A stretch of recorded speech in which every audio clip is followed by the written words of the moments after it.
حضرت لقمان حکیم نے اپنے بیٹے کو کہا 3 نصیحتیں تجھے کرنے لگا ہوں، یہ 3000 نصیحتوں کا خلاصہ ہے، اور ان میں بھی 2 کو یاد رکھنا، 1 کو بھول جانا۔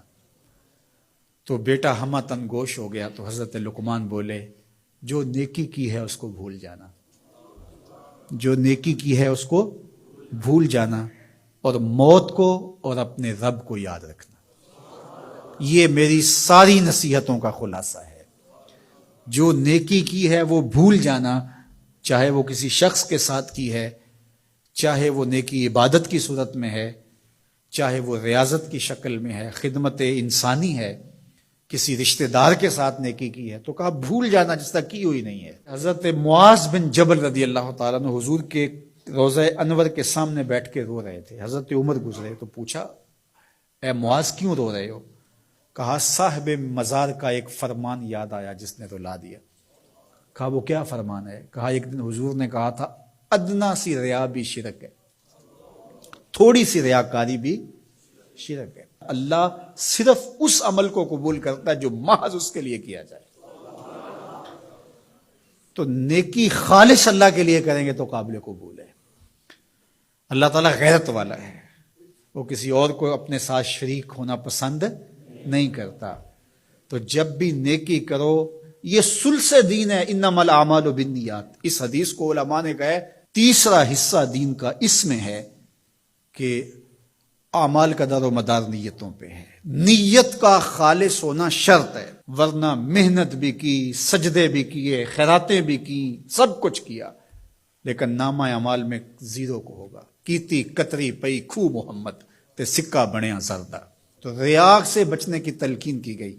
حضرت لقمان حکیم نے کہا جو نیکی کی ہے اس کو بھلا دینا، اللہ کو اور اپنی آخرت کو کبھی فراموش نہ کرنا۔ جب آخرت مستحضر رہتی ہے، ہر وقت بندہ خیال میں رہتا ہے کہ میں اللہ کے حضور پیش ہونا ہے، ایک میدان لگنا ہے، وہاں ترازو گڑے گا، اعمال تولے جائیں گے، تو خود بخود اپنا محاسبہ کرتا رہتا ہے۔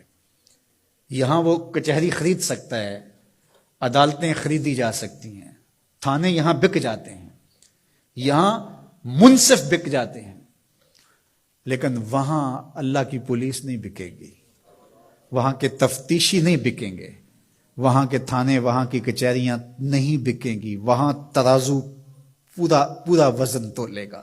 یوم تبلی السرائر فما له من قوت ولا ناصر۔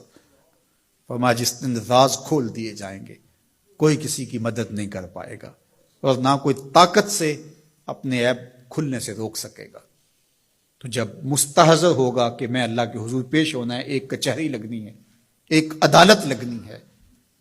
آج مکار آدمی، جھوٹا آدمی، خائن آدمی، بد کردار آدمی بچ کے نکل جاتا ہے، عدالتوں کو چکمے دے جاتے ہیں لوگ، عدالتیں خرید لیتے ہیں، دھمکا لیتے ہیں، سب کچھ ہو جاتا ہے اس دنیا میں۔ طاقتور کی کوئی بات نہیں کرتا، کمزور پھٹے چڑھا دیے جاتے ہیں، لیکن ایک عدالت ایسی لگنے والی ہے جہاں انصاف ہوگا، جہاں عدل ہوگا۔ تو اس لیے کہا کبھی اس کو فراموش نہیں کرنا، اور دوسرا اپنے رب سے کبھی بھی غافل نہیں ہونا۔ اپنے رب سے جو غافل ہو جاتا ہے وہ زندگی کے مقصد کو کھو بیٹھتا ہے، اور اسی کو رومی کہتے ہیں دنیا ہے یہ چیز، دنیا از خدا غافل بدن۔ دنیا کیا ہے؟ کہا سونے چاندی ہیرے جواہرات کا نام دنیا نہیں ہے، خدا سے غافل ہو جانے کا نام دنیا ہے۔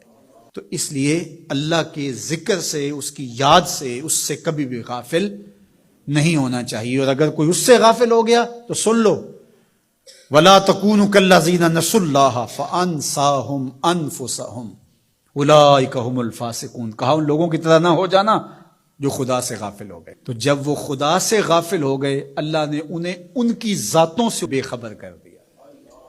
کسی نے کہا اقبال سے کہ تو نے خود ہی کا سبق کہاں سے لیا تھا؟ کہا قرآن کی اس آیت سے لیا تھا۔